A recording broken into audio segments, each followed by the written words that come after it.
Bonjour, vous êtes sur le point de regarder la 8e vidéo de cette série de partoches spéciale Star Wars. On rentre dans la partie la plus populaire, la description des thèmes musicaux installés dans chaque épisode de la saga. Cette deuxième grande partie va développer les thèmes de la trilogie originale et cette 8e vidéo va se focaliser sur ceux de l'épisode 4. Et là je me rends compte que vous n'avez peut-être pas besoin de connaître tous les détails de mon plan, donc ok, je refais l'intro. Bonjour et bienvenue dans la suite de cet épisode consacré aux musiques de Star Wars. Cette vidéo présentera les thèmes musicaux introduits dans l'épisode 4 de la saga. Paré? Ok, vitesse lumière.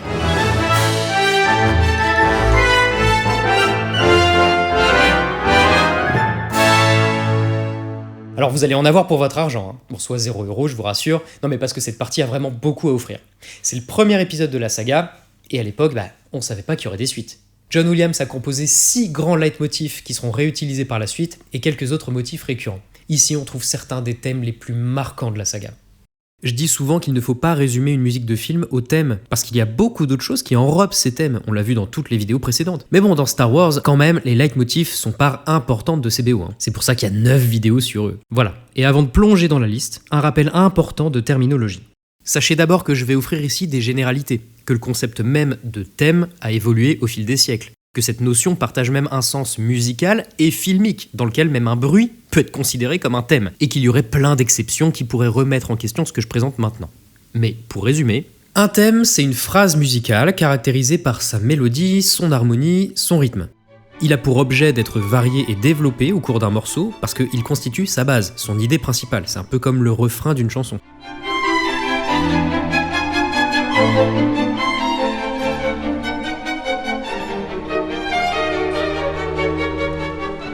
Un motif, c'est un élément musical notable dans un morceau. C'est une idée très large, ça peut être une petite unité mélodique, rythmique ou harmonique qu'on va répéter ou non. On peut considérer que la différence entre thème et motif, c'est leur taille, leur durée, leur richesse. On peut concevoir un thème comme plusieurs motifs assemblés d'ailleurs. C'est un peu comme en art pictural, un motif c'est comme une sous-unité d'un tout. Ici, prenez une boucle, c'est un motif, le thème sera la résultante de tous ces motifs mêlés. Thème et motif existent depuis que la musique existe. Enfin, un leitmotiv est un motif musical associé à un élément d'une histoire, un film ou un opéra typiquement. C'est donc un concept plus récent. Un procédé popularisé par Wagner, on l'avait déjà vu. Ces 3 termes sont souvent interchangeables quand on parle de musique de film, mais c'était important de saisir leurs nuances quand même. Pour un peu plus de détails et des exemples, je vous invite à voir ou revoir l'épisode spécial de Partoche sur les variations des thèmes musicaux. Cliquez sur la fiche en haut à droite ou sur le lien en description. Voilà, donc maintenant c'est parti pour les thèmes de l'épisode 4. Oui!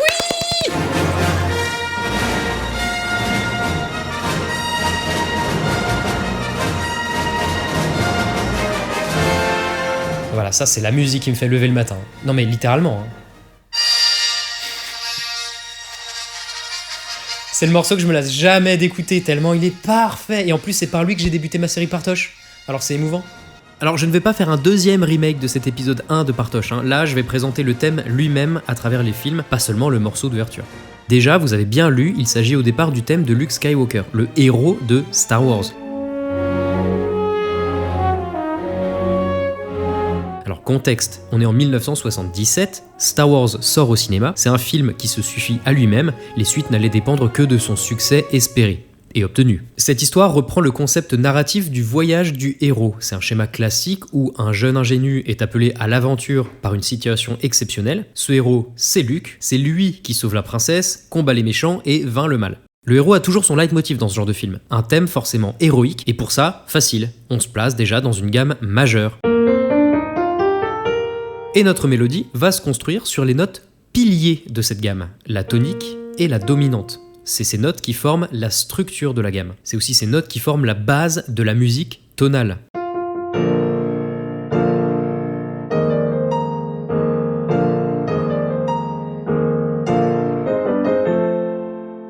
Les intervalles entre ces notes sont les intervalles de quinte juste, de quarte juste et d'octave. La phrase commence d'ailleurs sur cette quarte en levé qui débouche sur la note tonique. Ça, c'est très héroïque. Et l'harmonie va tout faire pour mettre en lumière cet accord de tonique déjà éclatant en soi, en l'alternant avec un accord très particulier. Un accord de 7e mineur avec quarte suspendue. Non mais on s'en fout du nom, vous allez voir. On pourrait s'attendre à un accord du 5e degré standard, accord de dominante. dont la fonction est d'appeler un retour sur cette tonique. Mais là, on a un accord qui porte en lui des caractéristiques d'un accord de 5e degré avec le Fa, mais aussi du 7e degré et du 4e degré. On parle de substitut de la dominante. Ces couleurs et ces dissonances vont s'opposer fortement à la brillance de l'accord majeur sur lequel on retourne sans cesse. Dans ce contexte, c'est bien plus satisfaisant qu'un classique accord de dominante et plus original. Un accord de 5e degré classique aurait été celui-là, l'accord de 7e de dominante.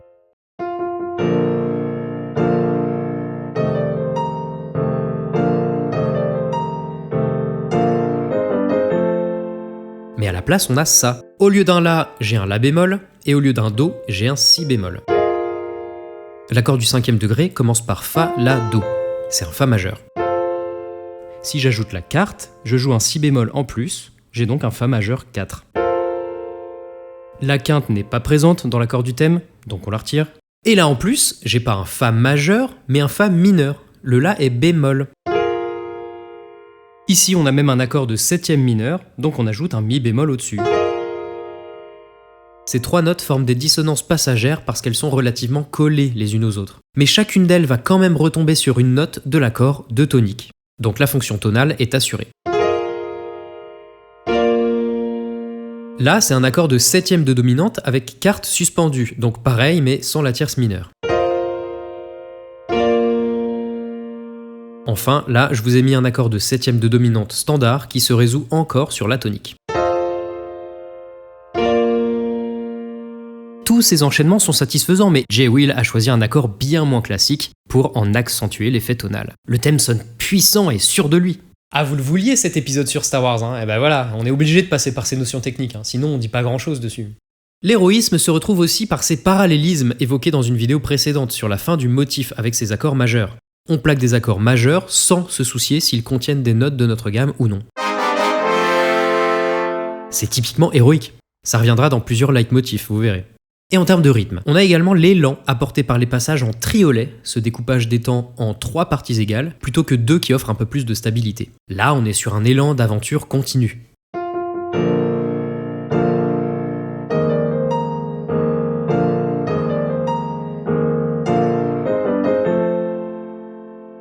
Le thème initialement créé pour Luke a finalement évolué pour devenir le thème principal, c'est-à-dire un thème repris pour accompagner à l'image des scènes que l'on veut mémorables et victorieuses.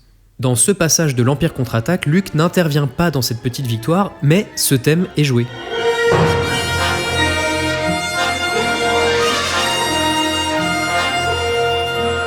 Ou mieux là, alors que Luke n'est même pas né.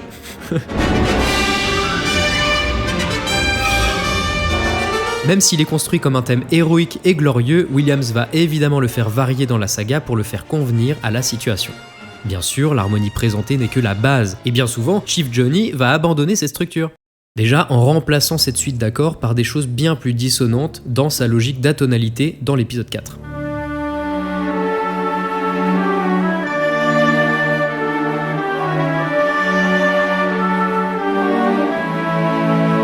On a également des variations de la mélodie elle-même, qui, au lieu de suivre une gamme majeure, va s'inscrire dans une gamme mineure.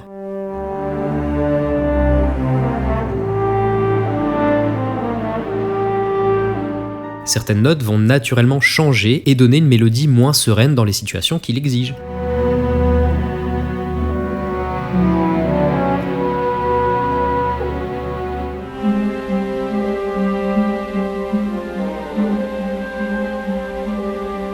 Plus exotique, dans cette version, la mélodie ne rejoue pas la tonique, mais monte au 2e degré, puis retombe d'un triton, ce qui ajoute de la tension en nous sortant du confort de notre gamme majeure.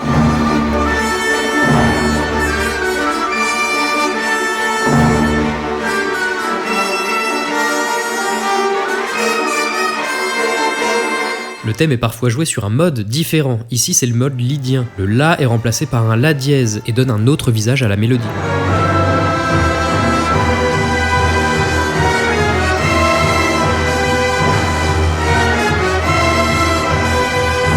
Ou ici sur un mode phrygien, caractérisé par son 2e degré plus bas d'un demi-ton que dans une gamme mineure.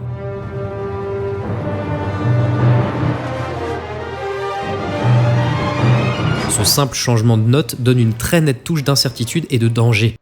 ou encore là avec le motif en canon superposé.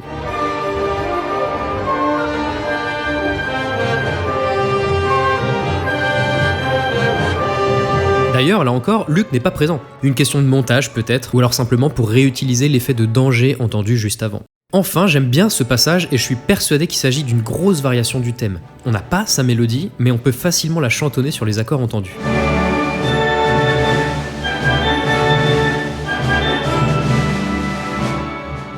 Ce thème principal comporte également un thème B, bien plus rare mais à noter tout de même. On le connaît surtout de l'ouverture des films, mais pas seulement. On l'a quand même principalement dans cet épisode 4.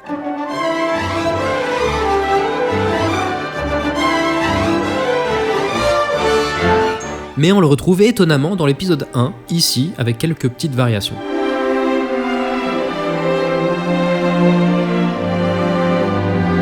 On a un bref fragment dans le Retour du Jedi. Pourquoi là ? Je sais pas, mais il est là, cadeau. Mais surtout dans la célèbre scène finale de l'épisode 4. Ah, ça on aime. Son effet héroïque est plus mesuré, parce que contrairement au thème A précédent, sa levée, déjà, forme une seconde majeure, pas une quarte juste. Et surtout, la dernière section de la mélodie consiste en une descente de gamme mineure, alors qu'on était en majeur jusque-là.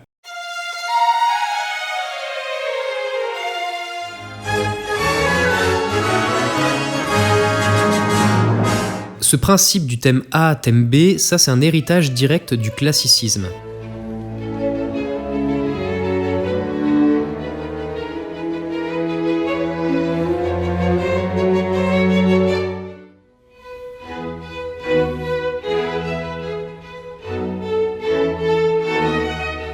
Il y a plus de 4 pages sur le seul thème principal. Punaise! Bon, on enchaîne sur le deuxième thème héroïque du film.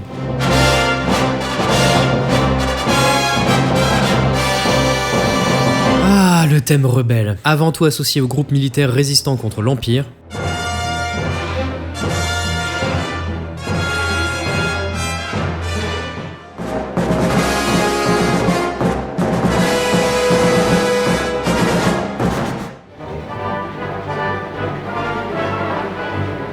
Son utilisation fluctue pour souligner des actions héroïques.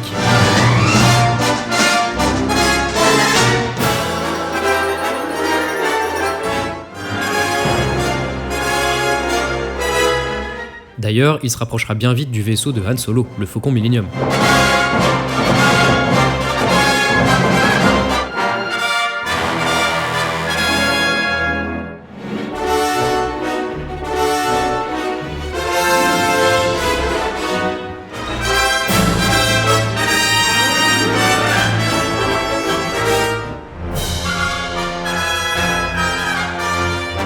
Ce qui est évident, c'est son instrumentation.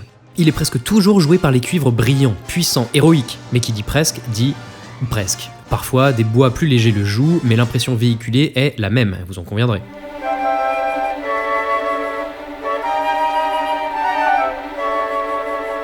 Bien sûr que durant l'infiltration de l'Étoile Noire, on n'allait pas balancer les gros cuivres sales, sinon ça aurait alerté les Stormtroopers, quoi.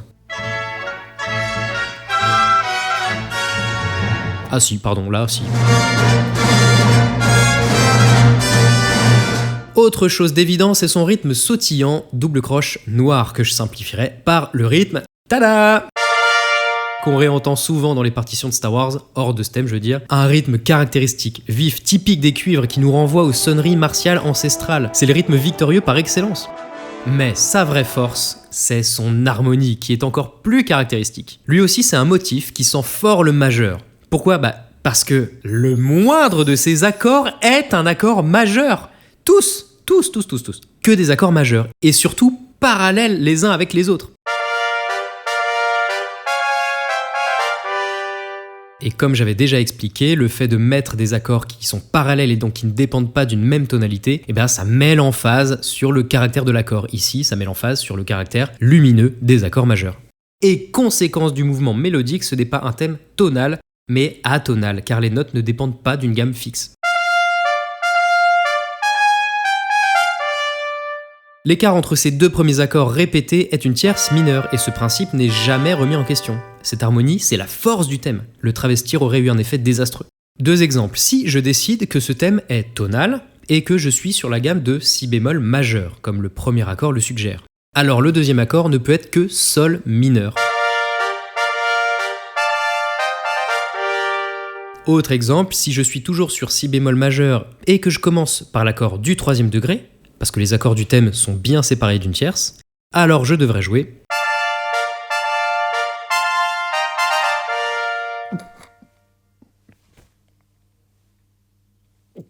Pardon. Alors comment faire pour le jouer quand même dans des situations incertaines ou critiques pour l'Alliance Rebelle ou les héros, sans pour autant le dénaturer? On va installer de la dissonance grâce à une pseudo-polytonalité. On avait déjà présenté ce procédé parce que cette approche de l'harmonie est intrinsèque au style musical de l'épisode 4. Ça consiste à créer un décalage harmonique entre la basse et le thème pour brouiller l'oreille. Premier exemple, la basse joue un motif rythmique martial sur une même note, si. On appelle ça une pédale. On pourrait attendre un thème en si majeur donc. Mais non, on ne joue pas ces accords mais d'autres qui ne contiennent pas de si. Aucun si. L'harmonie ici est minutieusement choisie pour éviter toute consonance entre la basse et les accords du motif. Autre exemple ici avec une basse jouant un Do et des accords de Mi majeur et Ré bémol majeur pour le thème.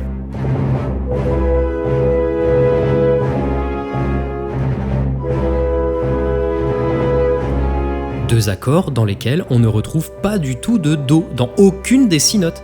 Évidemment que ce n'est pas un hasard. Ici en plus le rythme est étiré, donc moins vif, et ce sont les corps doux et les flûtes qui le jouent. Avec cette basse en dehors de l'harmonie, on ressent bien l'effet de détresse dans la situation des rebelles. C'est ça le but.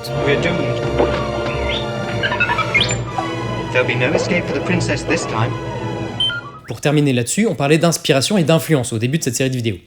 Eh ben, il est tout à fait envisageable que la source de ce thème soit le motif de la formule magique dans le poème symphonique L'Apprenti sorcier, vous connaissez, composé par Paul Dukas. Écoutez ça.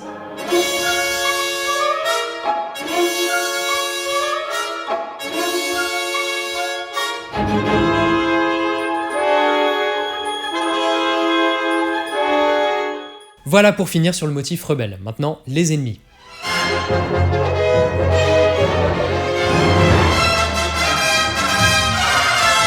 Des gentils, des méchants, c'est normal dans Star Wars. L'Empire Galactique avait un thème dans l'épisode 4, mais à ne pas confondre avec la Marche Impériale qui fera son entrée dans la saga Star Wars dès l'épisode 5, l'Empire contre-attaque. Cet épisode demandait un thème plus conséquent pour les antagonistes et principalement le grand Darth Vader qui prendra plus de place dans les suites, mais on y reviendra très vite.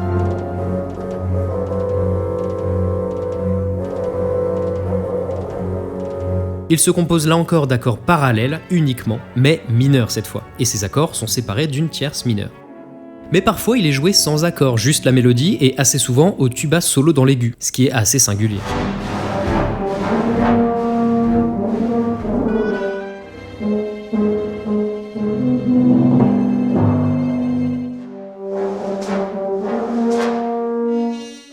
Tout est mineur, donc déjà ça donne un caractère froid et maléfique.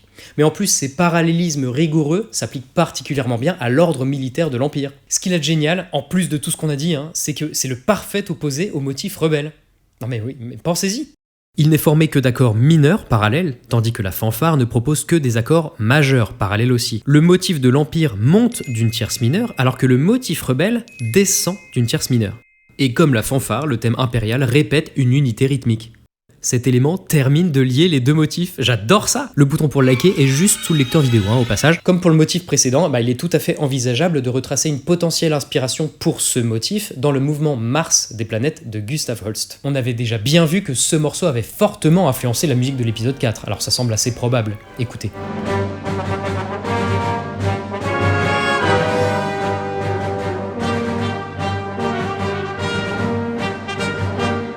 Cette alternance de tierces mineures et ces fioritures qui rappellent le tri du thème de Williams.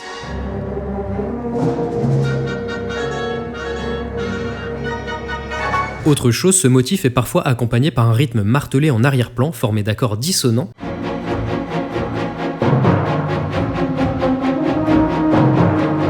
qui rappelle un autre extrait, cette fois dans le Sacre du printemps de Stravinsky.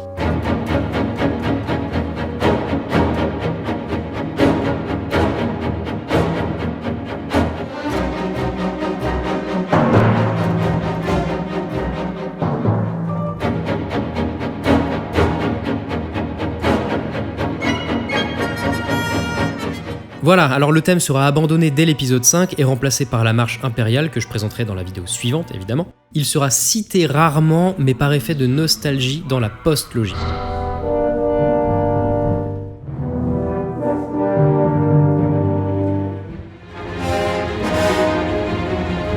Bon, vous le remarquerez, il est assumé qu'à moitié, parce qu'on s'arrête qu'aux 2 premiers accords. Bref, c'est pas le seul motif lié à l'Empire, on a aussi ça. Ce motif est petit mais imposant, il est toujours joué au cuivre et accompagne chaque plan où la station géante de l'Empire s'impose à l'image.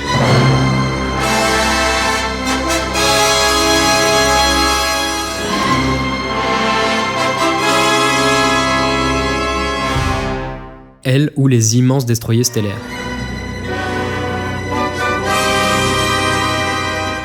La mélodie est un simple arpège d'accords mineurs qui débouche sur un deuxième accord mineur espacé d'une tierce majeure plus haut. Ce type d'enchaînement, c'est un autre grand classique dans les thèmes de méchants. C'est justement cet enchaînement qui formera le célèbre thème de Vador, la marche impériale.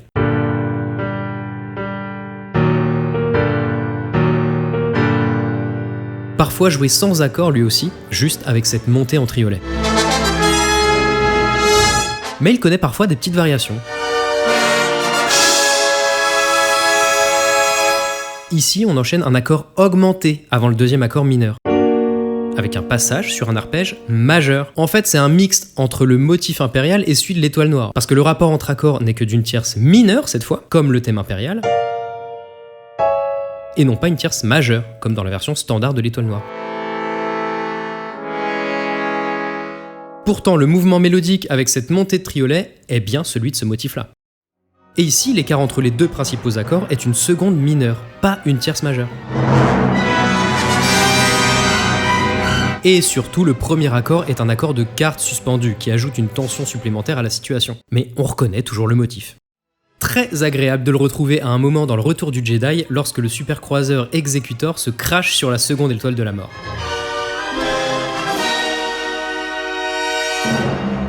C'est un motif qu'on réentendra évidemment dans le film Rogue One, parce que l'étoile noire est au centre de l'intrigue, mais aussi par nostalgie encore une fois.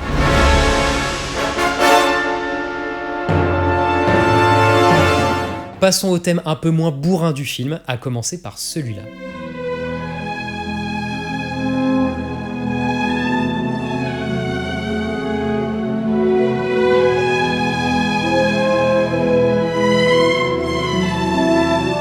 La princesse Leia Organa a un leitmotiv pour elle, et ça fait plaisir. Malheureusement, 1977 nous impose un thème bien trop girly romantique, à défaut d'un autre terme pour ce personnage qui n'a pourtant rien à envier à la badassitude de ses compères masculins. Ah pardon, j'ai donné une critique, pardon. Somebody has to save our skins. Her resistance to the mind probe is considerable, little.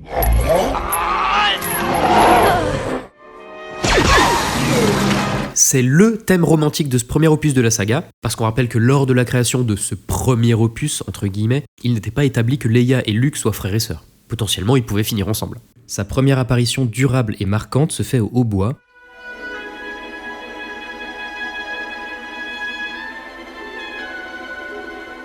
Et il est toujours joué par ce genre d'instruments doux et légers, comme la flûte, la clarinette ou le cor, et à chaque fois soliste.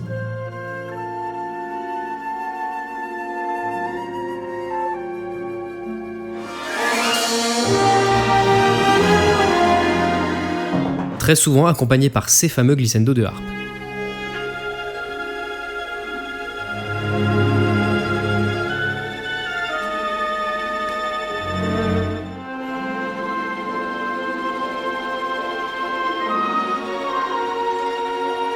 Mais il peut être joué aux cordes pour plus de puissance émotionnelle, et je pense à cet extrait.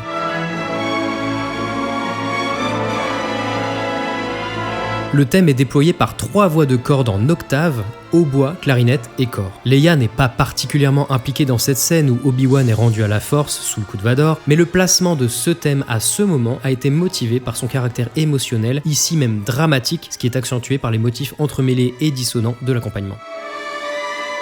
Ses principales caractéristiques sont 1. La levée sur une sixte majeure. C'est un grand écart dans la gamme. On commence sur la dominante, puis on joue la médiante de la gamme, le 3e degré. Un début de thème en levée sur une sixte majeure, chez John Williams, ça veut souvent dire thème féminin ou romantique. C'était déjà la même chose pour le thème de Marion dans Indiana Jones.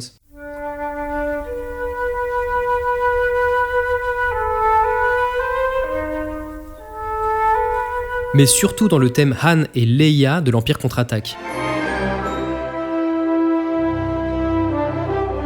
On en reparlera à ce moment-là parce que dans l'épisode 5 et 6, ce nouveau thème supplantera celui de Leia. 2. Son harmonie particulière. Dans sa version standard, parce que Willow adore pimenter son harmonie avec des dissonances et autres polytonalités, le motif alterne un accord de tonique, majeur, et un accord, tenez-vous bien, du 2e degré de type quinte diminué et 7e mineur. Autant dire que déjà le La bémol n'appartient pas à la tonalité de Do majeur, ensuite que c'est un accord de 4 sons, donc riche, et typiquement romantique encore une fois. La mélodie suit les notes de cet accord-là, et ça pour ces 2 phrases presque identiques.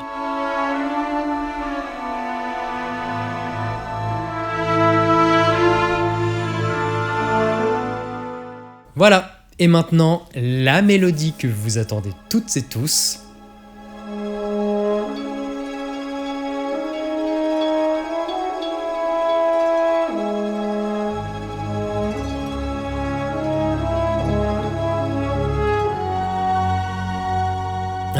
Celui-là, c'est presque le second thème principal de la saga, ou même presque le premier thème principal de la saga. Déjà, il est bien plus présent que le thème de Luke, et dans chacun des 9 épisodes. 158 fois. C'est le leitmotiv le plus entendu dans la saga. Et je parle même pas des films Solo et Rogue One. Alors qu'est-ce qu'il représente ? Vous avez lu dans le titre la Force. Mais aussi Obi-Wan.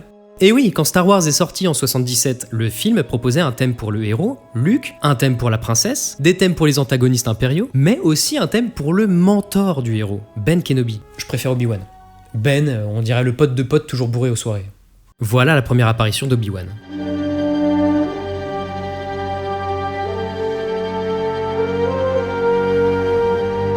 Mais ce leitmotiv a une double signification, parce qu'étant le mentor de Luke dans son apprentissage de la Force, il est la personnification de cette énergie mystique. Très rapidement, et ce dès ce premier opus, cette mélodie va se rattacher à la Force elle-même. Ici, Obi-Wan décrit ce qu'elle est. The Force? The Force is what gives the Jedi his power. Là, Luke emploie la Force pour saisir son sabre.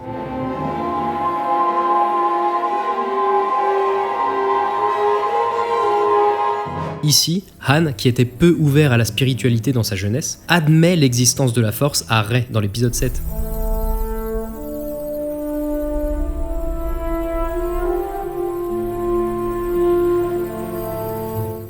Et d'ailleurs, dans la prélogie, ce thème sera utilisé toujours indépendamment des apparitions ou des actions d'Obi-Wan. C'est plus du tout son thème en fait. Johnny King introduit le thème de la Force assez vite, de façon grandiose et donc marquante, pour qu'on l'identifie facilement par la suite dans Binary Sunset.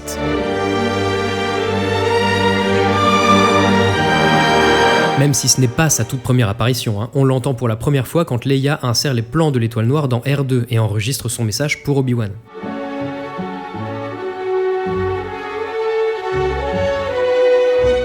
Parce qu'en fait, ce thème a carrément une triple signification. D'abord Obi-Wan, puis la Force, cette énergie qui guide les êtres qui lui sont sensibles, mais surtout, en fait, c'est le thème de la destinée, de la sagesse, de l'héroïsme pur, de la foi, de la confiance. Ces éléments représentés par la Force dans la saga. On l'entend quand le récit passe un moment important pour la quête avec un grand Q. Dans Binary Sunset, Luke prend l'air, agacé d'être coincé sur sa planète aride, parce qu'il ne rêve que d'aventure. Il contemple le coucher des soleils, ce qui montre en fait sa destinée vers les étoiles. À travers le désert, en recherchant R2, il tombera sur Obi-Wan, son futur mentor dans la Force, qui le guidera aussi vers la rébellion. Mais des exemples comme ça, qui montrent que ce thème souligne des moments de destinée, il y en a plein à travers les films. ici, juste avant que Luke ne rencontre Yoda. Quand Luke annonce à sa sœur qu'il veut ramener son père vers le bien, ce qu'il fera.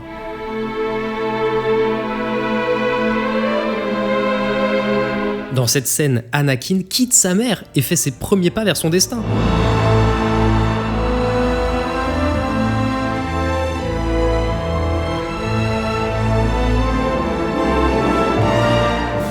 Et là je pleure. Et bien sûr, là, quand Obi-Wan se rend compte qu'il a définitivement perdu Anakin au profit du côté obscur.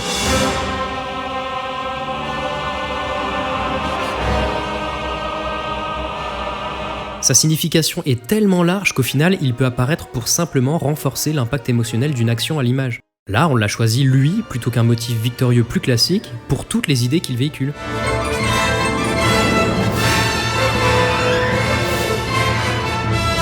C'est pour son caractère noble et sage que le corps Solo est souvent choisi pour le jouer.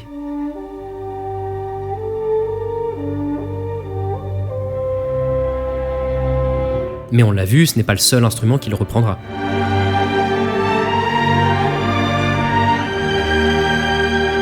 Le thème jalonne toute la saga. On pourrait presque raconter toute l'histoire en se basant uniquement sur ses apparitions. Alors il y a tellement d'exemples que, bien sûr, je peux pas tout vous donner, revoyez les films, ça sera plus simple. Il est temps d'évoquer la technique derrière le motif.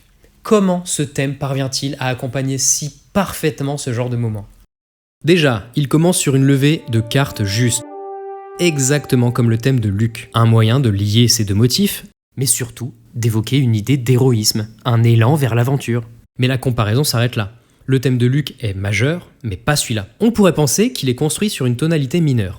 Un mode parfait pour installer une ambiance sérieuse, profonde, puissante. La mélodie commence sur un accord de tonique mineur donc. Prenons par exemple Sol mineur, tonalité dans laquelle il est souvent proposé.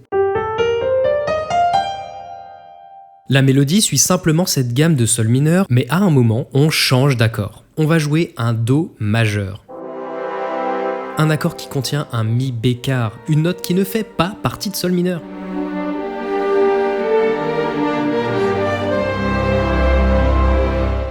Alors qu'est-ce qui se passe ? Dans la tonalité de Sol mineur, le Mi devrait être bémol. Ce Mi qui est bécard nous indique qu'on est dans une autre gamme en fait. Quelle gamme comporte toutes les notes jouées jusqu'à maintenant ? Pas une gamme tonale comme majeur ou mineur, mais une échelle modale. Là, on est sur un mode dorien, le mode de Ré. Ça veut dire que cette échelle, c'est celle qu'on retrouve sur un piano si on commence par un Ré et qu'on joue toutes les notes blanches du clavier. Les intervalles entre les notes ne sont pas les mêmes que sur une gamme majeure ou mineure. Les tons et demi-tons ne sont pas disposés aux mêmes endroits. En fait, on n'a qu'une différence entre une échelle mineure et une échelle dorienne. Et c'est ce 6e degré, le Mi dont on parlait juste avant. Et ça change tout, hein. Au lieu d'être mineur comme devrait l'être ce 2e accord dans une gamme mineure, il est rendu majeur. Cet enchaînement lumineux se retrouve dans énormément de thèmes au cinéma. Et à mon avis, le leitmotiv de la Force n'y est pas pour rien. Il évoque parfaitement cette rupture entre le quotidien ennuyeux de Luke et la fabuleuse aventure qui l'attend. L'émerveillement que peut offrir la Force, cette énergie mystique, le fait de croire en nous, de dépasser notre condition. La postlogie, et particulièrement l'épisode 9, proposera un autre accord à la place de celui-ci, le 2e degré napolitain.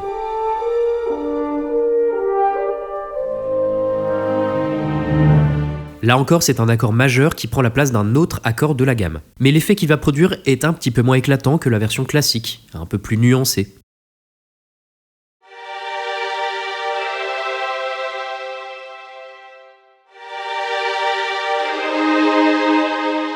C'est un accord du 2e degré, donc porté par la 2e note de la gamme. Et dans une gamme mineure, cet accord est normalement un accord diminué, très froid. Le degré napolitain consiste à abaisser cette note fondamentale de l'accord d'un demi-ton pour obtenir un accord majeur. Ce procédé dégagera donc la même impression, mais en proposant une variation intéressante.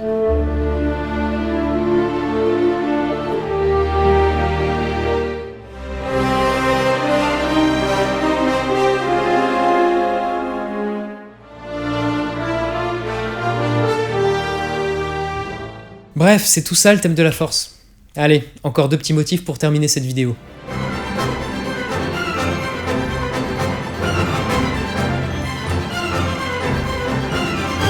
Bon, le nom ne fait pas rêver, hein. Ouais, désolé, mais celui-là, on aurait pu simplement l'appeler le riff héroïque, à la façon de John Powell. Mais ce titre permet de le décrire facilement. C'est une unité musicale très simple, composée de 4 notes conjointes qui descendent la gamme. C'est ça un tétracorde. Une gamme majeure de préférence parce qu'il est héroïque et souligne donc ce genre d'action à l'écran. Il est surtout connu pour ses apparitions en début de chaque générique de fin, pour tous les films.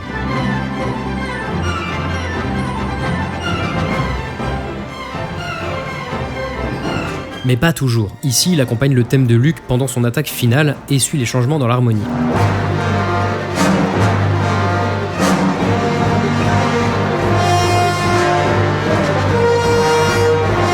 Et là encore, dans le Retour du Jedi. Ici, mêlé à la fanfare rebelle.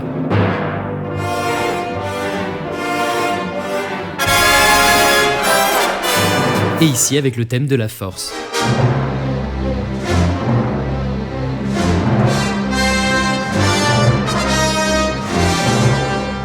Bref, anecdotique mais sympathique. Et là, on va terminer par un grand classique.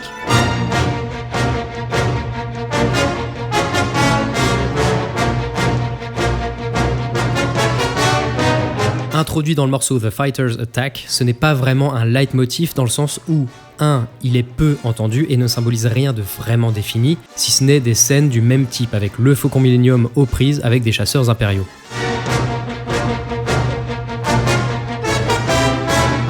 2. Il est assez peu varié. Il est repris là dans l'épisode 6.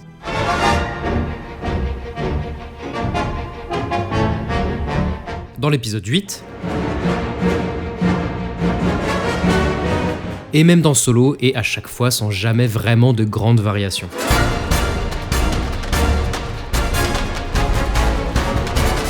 Mais là, c'est de la pure nostalgie.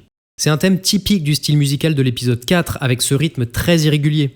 On le voit avec ce changement par exemple. On passe de 3 temps par mesure à 2 temps. En plus, il est très syncopé pour retranscrire l'énergie de la scène. C'est-à-dire que certaines notes sont en décalage par rapport au temps fort.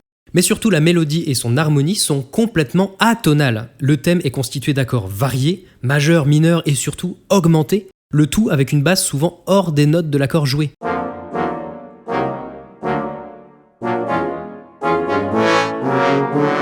Il semble même être un dérivé de la fanfare rebelle, si vous regardez le mouvement mélodique.